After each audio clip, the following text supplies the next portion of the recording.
नमस्कार, आप देख रहे हैं सत्य हिंदी का 6 बजे का बुलेटिन और मैं हूं आपके साथ कृति सिंह। दुनिया इस वक्त बारूद के ढेर पर बैठी हुई है। एक तरफ स्ट्रेट ऑफ हॉर्मुज में टकराव बढ़ रहा है, जहां चीन खुलकर ईरान के साथ खड़ा है, तो दूसरी तरफ ट्रंप के ब्लॉकेड ऐलान ने आग में घी डाल दिया है। ईरान ने दो टूक चेतावनी दे दी है कि अगर घेराबंदी हुई तो खाड़ी में तबाही तय है। उधर जर्मनी ने साफ कह दिया है कि इस्लामाबाद बातचीत से कुछ हल नहीं निकलने वाला। इसी बीच देश में नोएडा में मजदूरों का गुस्सा सड़कों पर फूट पड़ा है और सुप्रीम कोर्ट ने वोटर लिस्ट मामले में सख्त रुख दिखाया। कुल मिलाकर दुनिया में तनाव, देश में बवाल और हालात बेहद नाजुक। ये सभी खबरें आपके लिए जानना जरूरी है, लेकिन पहले रुख करेंगे बुलेटिन की 5 बड़ी खबरों का। हॉर्मुज में ईरान के साथ खड़ा चीन, अमेरिका को दी चेतावनी, हमारे काम में दखल ना दे। ट्रंप के हॉर्मुज ब्लॉकेट ऐलान पर ईरानी सेना की चेतावनी, ब्लॉकेट किया तो बर्बादी होगी। जर्मनी चांसलर का बड़ा बयान, इस्लामाबाद बातचीत पर से कभी नहीं निकल पाएगा हल। नोएडा में बवाल, मजदूरों का प्रदर्शन हिंसा में बदला, गाड़ियां जली, सड़कों पर लंबे जाम।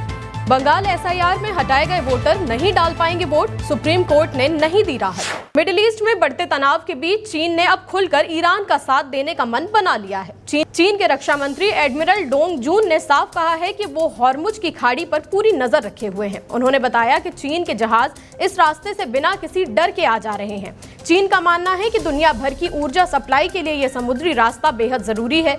चीन ने साफ कर दिया है कि वो ईरान के साथ किए गए अपने व्यापारिक समझौतों को हर हाल में पूरा करेगा।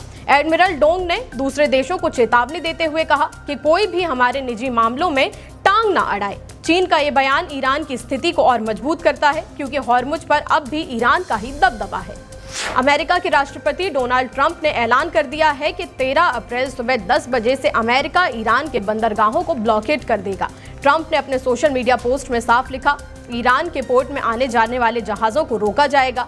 ट्रंप के इस ऐलान के तुरंत बाद एम्बेसी ऑफ ईरान ने तीखा जवाब देते हुए लिखा कि आप एक्स पर पोस्ट करके ब्लॉकेट कभी लागू नहीं कर पाएंगे। इसके लिए जहाजों को पास लाना पड़ेगा। यानी कि ईरान ने सीधे सीधे ट्रंप के दावे का मजाक उड़ा दिया। आपको बता दें कि ब्लॉकेट का मतलब होता है किसी देश के समुद्री रास्तों को घेर लेना, जहाजों की आवाजाही पर रोक लगा देना। अमेरिका के राष्ट्रपति ट्रंप के ब्लॉकेड ऐलान के बाद ईरान ने खुली चेतावनी दे दी है कि अगर हमारे बंदरगाहों को रोका तो जवाब भी मिलेगा। ईरान की सेना ने साफ कहा है कि अमेरिका की ये धमकियां गैर कानूनी हैं और ये किसी समुद्री डकैती से कम नहीं। आईरेब के बयान में ईरान ने दो टूक कहा कि जंग खत्म हो जाए, लेकिन स्ट्रेट ऑफ हॉर्मुज पर उसका कंट्रोल बना रहेगा। ईरान ने चेतावनी दी, दुश्मन से जुड़े जहाज हमारी सीमा से नहीं गुजर सकते। अमेरिका समेत खाड़ी देशों को भी सीधा संदेश दिया कि या तो सभी बंदरगाह सुरक्षित रहेंगे या फिर कोई भी नहीं बचेगा। इतना ही नहीं, ईरान ने धमकी दी है कि अगर अमेरिकी सेना ने उसके बंदरगाहों को निशाना बनाया तो फारस की खाड़ी और ओमान सागर का कोई भी पोर्ट सुरक्षित नहीं बचेगा। राष्ट्रपति ट्रंप ने हॉर्मुज की खाड़ी में पूरी तरह घेराबंदी के आदेश दे दिए हैं। इस फैसले के बाद ईरान की सेना यानी रिवॉल्यूशनरी गार्ड्स भड़क गई है। उन्होंने चेतावनी दी है कि दुश्मन अब उनके बिछाए मौत के भंवर में फंस जाएगा। ईरान का दावा है कि इस समुद्री रास्ते पर अब भी उसी का पूरा कब्जा है। वहां के डिप्टी स्पीकर ने कहा है कि कोई भी जहाज बिना इजाजत नहीं निकल पाएगा। अब से इस रास्ते से गुजरने वाले जहाजों को मोटा टैक्स भी देना होगा। ये सारा पैसा केवल ईरान की करेंसी यानी कि रियाल में ही लिया जाएगा। अगर अमेरिका ने कोई भी गलत कदम उठाया तो अंजाम बहुत बुरा होगा। राष्ट्रपति ट्रंप के हॉर्मुज जलडमरू मध्य की घेराबंदी वाले फैसले पर अमेरिकी सीनेटर मार्क वार्नर ने हैरानी जताई है। वार्नर का कहना है कि उन्हें समझ नहीं आ रहा कि ये काम कैसे करेगा। उन्हें डर है कि इससे जहाजों का आना जाना और भी मुश्किल हो जाएगा। वार्नर ने पाकिस्तान में हुई शांति वार्ता पर भी अपनी बात रखी। उन्हें भरोसा है कि उपराष्ट्रपति JD वेंस ने युद्ध रोकने की पूरी कोशिश की होगी। वार्नर चाहते हैं कि दोनों देशों के बीच बातचीत का सिलसिला आगे भी चलता रहे। हालांकि उन्हें लगता है कि 40 दिन बाद भी हालात सुधरे नहीं हैं। उनके मुताबिक ना तो अमेरिका और ना ही उसके दोस्त अब तक सुरक्षित हुए हैं। हालांकि ट्रंप एक के बाद एक धमकियां दिए जा रहे हैं। जर्मनी के चांसलर फ्रेडरिक मर्ज का कहना है कि इस्लामाबाद में हुई अमेरिका ईरान बातचीत से कोई भी ठोस नतीजा निकलने वाला उम्मीद नहीं है। बर्लिन से बोलते हुए मर्ज ने कहा कि हमें शुरू से ही लगा था कि ये बातचीत सही तरीके से तैयार नहीं थी, इसलिए इसका टूटना कोई हैरानी की बात तो नहीं है। यानी कि जिस बातचीत पर दुनिया की नजरें टिकी हुई थी उसे जर्मनी पहले से ही कमजोर मान रहा था। मर्ज ने यह भी कहा कि ये जंग इतनी आसानी से खत्म नहीं होने वाली, बल्कि ये एक बहुत लंबी जंग होगी। उन्होंने चेतावनी दी कि इस युद्ध का असर सिर्फ मिडिल ईस्ट तक सीमित नहीं रहेगा, बल्कि यूरोप की अर्थव्यवस्था तक हिल जाएगी। जर्मनी पहले ही अलर्ट मोड में आ गया है। सरकार मान रही है कि आने वाले समय में महंगाई बढ़ेगी, लोगों की जेब पर बोझ पड़ेगा और घरेलू खर्च संभालना मुश्किल हो जाएगा। मर्ज ने साफ कहा कि हम हर संकट को सिर्फ पैसे से तो हल नहीं कर पाएंगे। बुलेटिन में आगे अभी और भी खबरें हैं। पोप लियो और ट्रंप में ठनी, आरोपों पर बोले पोप, मैं नहीं डरता। पश्चिम बंगाल वोटर लिस्ट फ्रीज होने के मामले में सुप्रीम कोर्ट में सुनवाई। नोएडा में बवाल, मजदूरों का प्रदर्शन हिंसा में बदला, गाड़ियां जलाई गईं। सुरों की मलिका आशा भोसले को नम आंखों से अंतिम विदाई। पोप लियो ने अमेरिकी राष्ट्रपति ट्रंप की धमकियों का निडर होकर जवाब दिया है। रोम से अफ्रीका की उड़ान के दौरान उन्होंने कहा कि वो ट्रंप प्रशासन से नहीं डरते। पोप ने साफ किया कि उनका काम राजनीति करना नहीं बल्कि शांति का संदेश देना है। दरअसल ट्रंप ने सोशल मीडिया पर पोप के खिलाफ काफी कुछ लिखा था, जो हम आपको अगली खबर में बताएंगे।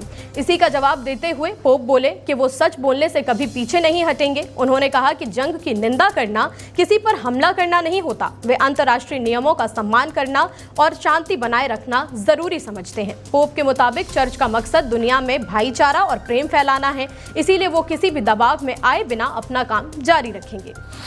अमेरिका के राष्ट्रपति ट्रंप एक बार फिर से बड़े विवाद में घिर गए हैं। ट्रंप ने अपने सोशल मीडिया प्लेटफॉर्म पर एआई से बनी एक तस्वीर शेयर की, जिसमें वो खुद को यीशु मसीह जैसे छवि में दिखाते नजर आए। बीमार लोगों को ठीक करते हुए दिखाई दिए। इस तस्वीर के सामने आते ही ट्रंप की जमकर आलोचना होने लगी। ये विवाद यहीं खत्म नहीं हुआ।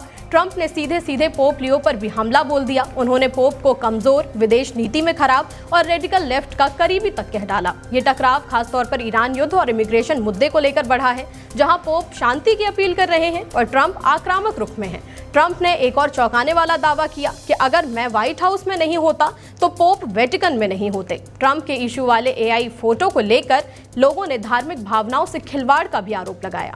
दुनिया भर में कच्चे तेल की कीमतों ने अब $100 का आंकड़ा पार कर लिया है। आज सुबह होते ही तेल के दामों में करीब 8% की भारी तेजी दिखाई दी। ये सब अमेरिकी नौसेना के आज से हॉर्मुज की खाड़ी की पूरी तरह घेराबंदी करने की खबर के बाद हुआ। अब ईरान से होने वाली तेल की सप्लाई पूरी तरह रुकने का खतरा पैदा हो गया है। ट्रंप के इस फैसले से न सिर्फ अमेरिका बल्कि पूरी दुनिया में महंगाई बढ़ने का डर है। अब सबकी नजरें इस बात पर है कि खाड़ी में तनाव आगे और क्या मोड़ ले लेगा। हंगरी के चुनावी नतीजों पर जर्मन चांसलर फ्रेडरिक मर्ज ने बहुत खुशी और राहत जताई है। उन्होंने कहा है कि इन नतीजों ने साबित कर दिया कि हमारा लोकतंत्र बहुत मजबूत है। मर्ज के मुताबिक अब ये साफ है कि लोग रूसी प्रोपेगेंडा में नहीं फंसेंगे। बाहरी हस्तक्षेप के बावजूद हंगरी की जनता ने लोकतंत्र का साथ देना बेहतर समझा है। इस चुनाव में दक्षिणपंथी लोक लुभावनवाद को बहुत ही करारी शिकस्त का सामना करना पड़ा है। चांसलर का मानना है कि हंगरी से पूरी दुनिया के दक्षिणपंथी नेताओं को कड़ा संदेश गया है। अब ये साफ हो गया है कि जनता डराने वाली राजनीति को पसंद नहीं करती। मर्ज ने उम्मीद जताई कि ये नतीजे आने वाले वक्त में लोकतांत्रिक समाज को और भी ताकत देंगे। दरअसल हंगरी में दक्षिणपंथी नेता विक्टर ओरबान 16 सालों बाद हार गए हैं। उनके लिए ट्रंप प्रशासन ने चुनाव प्रचार भी किया था। उपराष्ट्रपति जेडी वेंस चुनाव प्रचार में भी गए थे। वो पुतिन के खास भी माने जाते हैं। नोएडा में सोमवार को हालात अचानक से बिगड़ गए, जब मजदूरों का शांतिपूर्ण प्रदर्शन देखते ही देखते हिंसक हो गया। वेतन बढ़ाने की मांग को लेकर चल रहा 3 दिन का प्रदर्शन अब आगजनी, तोड़फोड़ और झड़पों में बदल गया है। बड़ी संख्या में फैक्ट्री वर्कर्स सड़कों पर उतर आए हैं, नारेबाजी की और कई अहम सड़कों को जाम भी कर दिया। नोएडा के फेज 2 इलाके में हालात सबसे ज्यादा बिगड़े, खासकर सेक्टर 1 और सेक्टर 84 में। यहाँ प्रदर्शनकारियों ने कम से कम 2 गाड़ियों में आग लगा दी। स्थिति को काबू करने के लिए पुलिस को मैदान में उतरना पड़ा। पुलिस ने हल्का बल प्रयोग कर भीड़ को हटाया और हालात संभालने की कोशिश की। अधिकारियों का कहना है कि टीमें मौके पर मौजूद हैं और मजदूरों से बातचीत कर हालात शांत कराने की कोशिश जारी है। प्रदर्शन का सबसे बड़ा असर ट्रैफिक पर पड़ा। डीएनडी फ्लाईओवर समेत कई अहम रास्तों पर किलोमीटर लंबा जाम लग गया। सबसे बड़ी बात तो यह है कि एक दिन पहले ही प्रशासन ने मजदूरों को भरोसा दिया था कि उनके वेतन बढ़ाने की मांग पर विचार किया जाएगा, लेकिन जब कोई ठोस फैसला होता हुआ नहीं दिखाई दिया तो लोगों का गुस्सा सड़कों पर फूट पड़ा। आरजेडी नेता लालू प्रसाद यादव को सुप्रीम कोर्ट से बड़ा झटका लगा है। जमीन के बदले नौकरी मामले में लालू यादव ने जो राहत मांगी थी उसे कोर्ट ने खारिज कर दिया है। यानी कि साफ है कि केस खत्म नहीं होगा। ट्रायल अभी भी जारी रहेगा। सुप्रीम कोर्ट की बेंच जस्टिस एम सुंदरेश और जस्टिस एन कोटेश्वर सिंह ने कहा कि इस मामले में दर्ज एफआईआर और कार्रवाई को अभी खत्म नहीं किया जा सकता। कोर्ट ने एक तरफ लालू यादव को राहत नहीं दी, लेकिन दूसरी तरफ थोड़ी सी राहत जरूर दी है। लालू यादव को हर बार ट्रायल कोर्ट में खुद पेश होने की जरूरत नहीं होगी। लैंड फॉर जॉब्स केस में आरोप है कि रेलवे में नौकरी देने के बदले जमीन ले ली गई। इसमें लालू यादव और उनकी परिवार के कई सदस्यों का नाम भी जुड़ा है। अब असली लड़ाई ट्रायल कोर्ट में होगी, जहां तय होगा कि आरोप सही है या सियासी साजिश है। एसआईआर प्रक्रिया में हटाए गए पश्चिम बंगाल के करीब 34 लाख मतदाता अब इस बार वोट नहीं डाल पाएंगे। उनकी आखिर उम्मीद सुप्रीम कोर्ट ने भी इस मामले में दखल देने से इनकार कर दिया है। ऐसे 34 लाख लोग हैं जिनकी अपील अभी भी लंबित है, ट्रिब्यूनल में लंबित है। यानी साफ साफ कहें तो सुप्रीम कोर्ट ने उन लोगों को अंतरिम मतदान अधिकार देने से इनकार कर दिया है जिनके नाम एसआईआर प्रक्रिया के दौरान मतदाता सूची से हटा दिए गए थे और जिनकी अपीलें अभी भी अपीलीय न्यायाधिकरणों में लंबित हैं। ट्रिब्यूनल में जिनके नाम लंबित हैं वे सुप्रीम कोर्ट से राहत मिलने की उम्मीद में गए थे। ऐसा इसलिए क्योंकि चुनाव आयोग ने 9 अप्रैल को वोटर लिस्ट फ्रीज कर दी है। अब चुनाव से पहले नया नाम शामिल नहीं किया जा सकता जब तक सुप्रीम कोर्ट कोई विशेष आदेश ना दे। आज कोर्ट ने ऐसा कोई आदेश नहीं दिया। भारत की दिग्गज गायिका आशा भोसले को पूरे देश ने नम आंखों के साथ आखिरी सलाम किया। शाम 4 बजे मुंबई के शिवाजी पार्क में पूरे राजकीय सम्मान के साथ आशा भोसले का अंतिम संस्कार किया गया।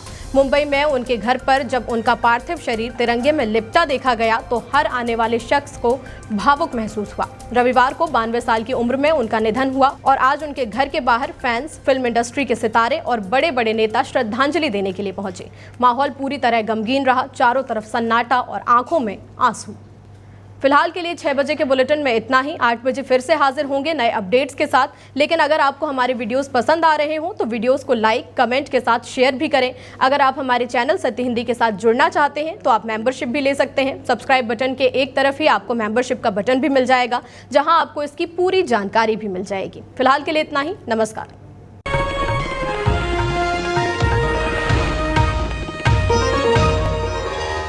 Copyright disclaimer under Section 107 of the Copyright Act 1976. Allowance is made for fair use for purposes such as criticism, comment, news reporting, scholarship, and research. Fair use is a use permitted by copyright statute that might otherwise be infringing.